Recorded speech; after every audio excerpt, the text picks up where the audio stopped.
Welcome back to the Ref Show. It's part 2 with David Hirst and with Dean Mohareb. We've just got one more FA Cup game to review. And even though there were no goals in Sheffield Wednesday Swansea, which David, you and I both watched, and you did, Dean, yeah. You've checked the main incident. There were some talking points in this. First half, real time, I never spotted it, but replays clearly showed Daniel Pudil of Sheffield Wednesday shoving, not pushing, shoving Tammy Abraham at a Swansea corner. Should have been a Swansea penalty. Yeah, it should have been a penalty. I mean, Pudil is two hands, clear shove, should have been a penalty. The best view in the house is with the assistant referee. I think it's Stuart Burt. He's looking right across the line. He's unobstructed his view. The referee, to be fair, because it's a corner, is outside the penalty area. And you can see that he does make a movement, and you can see that he's trying to get an angle, but the assistant's looking right across the line. And why, again, we've got an assistant referee who's not brought that to the attention of the referee baffles me, because it is a clear penalty. And bear in mind where the ball was at the time, because the ball was up in the air. Yeah. Not coming from the corner. Yeah, in the air. It was coming down. It was probably 15, 20 foot in the air when he pushes it, because the keeper comes and punches over him. Yeah. It came under the grappling thing that we've talked about. Yeah, to be fair, it was a blatant push to clear the area for the keeper to edit. He was making no attempt to go for the ball because the ball wasn't there.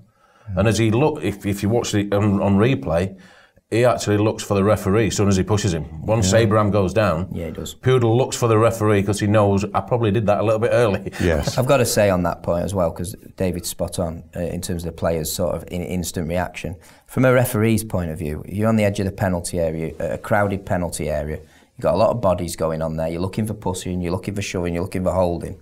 Ball's in the air, your focus is on the ground. You've got a lot of bodies in between you. And where the push has taken place is almost parallel with the penalty mark. Referees come wide to try and get an angle. So I'm not defending the referee. The referee should probably have picked it up. But the best view in the house is the one that looks straight across. And that's the assistant referee's call. He didn't get involved in that. The other big call for Paul Tierney to make, I mean, that should have been a Swansea penalty. It ended a fair result, I thought. But second half, Luciano Narsingh goes down. That's under a challenge from Fox, I think.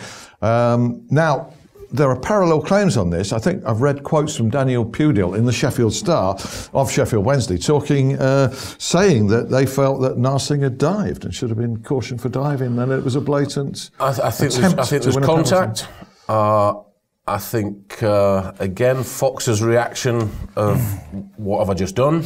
You know, he holds his hands up, he again looks for the official. So he was a little bit worried about the situation. It's not a smash, he hadn't kicked him up in the air. So you think that was a penalty? I think I'd have been upset if that was Sheffield Wednesday going through and the same scenario.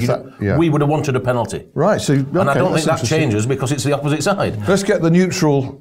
professional view. Sorry. I was just the one getting kicked. That was a penalty. He's put his knee across him. There's contact. It's very similar to the Ali incident in the Rochdale Tottenham game. It's a penalty kick. And again, the assistant referee has got the best view in the house. It's right in the corner of the penalty area.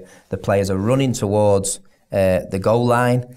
The referee is obviously from a break. The referee is quite detached. The assistant has got the perfect view. Now, the one thing it cannot be is play on. Okay. Can't be. It's either simulation or it's a penalty. Now, there's contact. He's got down. It's a penalty. So we had neither.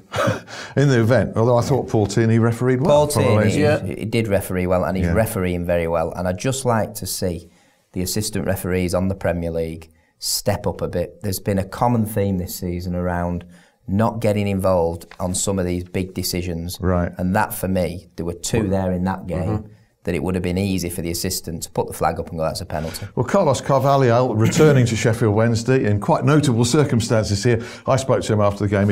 He felt the first one was a penalty, in the first half, but he said, I don't want to make an issue of it, not today. He was revelling in his return, the reception he got. It was lovely to see him. I shook his hand afterwards, said, good to see you, Carlos. He said, let's hug. That was him. Oh, really? Yeah, I mean, he's just a guy that you said it all along. He's mentioned leading up to this game. Can't help that Sheffield Wednesday is his home in England, if you like. So I mean, he had some good times at Sheffield Wednesday. Yeah. But let's not forget that there were one or two people vying for his blood towards the end. Yeah. And he left. He left the club in a better situation than it was before he arrived. Well, he had two basically, best part of 2 good years, and he had a few bad months, didn't he, effectively? Well, exactly. And then an option to come and work in the Premier League. Yeah. Jumps at him, and he's taking it with style. And he's doing fantastic with Swansea. Oh, it's good to see. I don't think and anybody... he played a little bit weaker team for us as well. So. Yeah. Well, I think Sheffield Wednesday should really go for it in the replay with a stronger team than they played in this one. But, all guns blazing. I mean, Wembley bound. I mean, why wouldn't you? Were you a bit surprised at the choice? I mean, I was very surprised. I mean, this is an opportunity. I understand that, the Championship is the Championship. We need to do well in that. Yeah. And if we're pushing for promotion or staying away from the relegation, we've got to win games. But no, a cup run's a cup run. Yeah. You haven't got to be that... chance now to play, hopefully, Rochdale or Tottenham, wherever it may be. Yeah. At home they'll be. And at home, and then obviously you're a couple of games away from the big one. Yeah. I don't see why not. I mean, Jos Luhukay justified his decision, said we've got 2 games coming up this week. He got a performance out of his team, there's no question about that, even with a... But we also look at the financial fair play. I mean, Tottenham at Hillsborough, full house. Difference. Yeah. Surely that works. Yes. They've got to go. Moving forward, creating finances. Surely that works. It's also the impact that a good cup run has on the squad, isn't it? Because if you know you've got a game at Wembley coming up, or you're playing Tottenham or whatever, when the league games, you are fighting for your place to play in that game. We'll just clear up on that though. We're not backing Tottenham to beat Rochdale. We'll just say that. Sorry. We'll just clear that one. I know, but what you're saying essentially is, from a Wednesday point of view, let's go for it. Without doubt. In that replay. I've been fortunate enough to play in that situation. Yeah. That's a career that you don't forget. And you scored at Wembley in an FA Cup final. Yeah, of course. I remember that. You gave me a hug on that occasion. I remember. Go back. That's how pleased you were. I must have been running towards someone else. You must have been. All right. Championship. Andy Davis was in the middle for a 0-0 draw between Burton and Nottingham Forest. Forest's Eric Lehigh sent off. I saw it described in a report as a wild lunge on Martin Samuelson. Aitor Karanka wasn't happy with it. You've reviewed it. What do you think? I think when you review it and you analyse the replays, I think the play's a little bit unlucky. It's certainly a reckless challenge. I'm not sure it's one that's excessive in force, but he does lunge in. It ends up being from behind because the player twists his body. It is low. So if we were reviewing it on the VAR system, we wouldn't say it's a clear and obvious error, so we'd support the referee. You go with it. Let's just rattle through a few more. The East Anglian derby, 1-1 between Norwich and Ipswich. David Coote. Well done, David Coote. Excellent performance. Excellent. Mick McCarthy's goal celebration will live long in the memory. Time added on. I think he had an issue of that because there was a late Norwich equaliser. Yeah, it's interesting. Managers always have an issue with time added on, despite the board going up to display how long is going to be played. But only when they can see the late goal. Well, it's 5 minutes. You've got to defend for a minimum of 5 minutes, and unfortunately, Ipswich didn't. And never works the other way, does it? When there's only 5 minutes up, the official plays 8 minutes and you score the winner in that 8 minute. Then it's okay. It's okay then, absolutely. Fergie time. Ferguson that. Fergie. You were surprised to see Lee Probert down covering Southend Portsmouth, with no disrespect to those 2 clubs in League One. Well, it's no disrespect to the clubs or the referee, because Lee Probert is a very good referee, and he referees with a smile on his face. But Southend, why are we putting Lee Probert on that? He's a very experienced referee. We've got lads in League 1 and 2 who are struggling to get games, and a game like that comes along, which they'd be biting for, and they put a Premier League referee. It makes no sense. Good point. Scott Duncan was in charge of QPR's 2-0 win over Bolton, which is notable looking back. Well, Mark Little was sent off, straight red, a challenge on Luongo in that game. And Phil Parkinson, the Bolton manager, took issue. He said, when you've got weak officials, that's how he described them, it was always going to be a red card. But I can see why he's given that one. So that's slightly contradictory.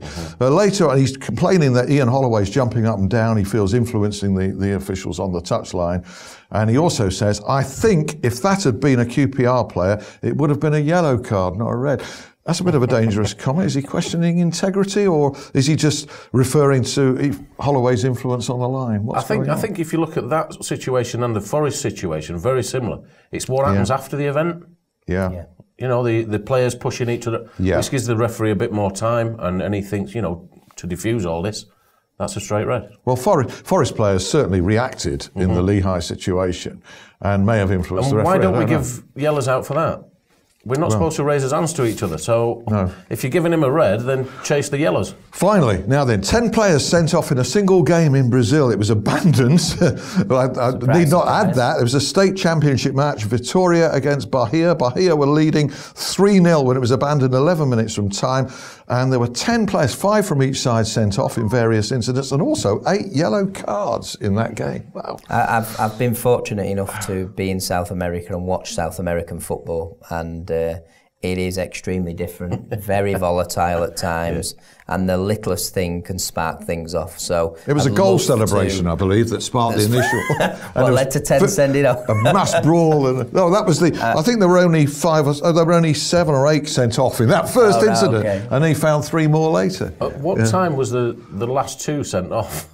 They were sent off 11 minutes from time. 11 minutes from time, so they got most of the game. Most of the game, and they reckon that the result will stand because one team is leading 3-0. That's been a very eventful and lively ref show, very entertaining. Thanks very much indeed for your company, and particular thanks to David and to Dean. See you next week. Bye.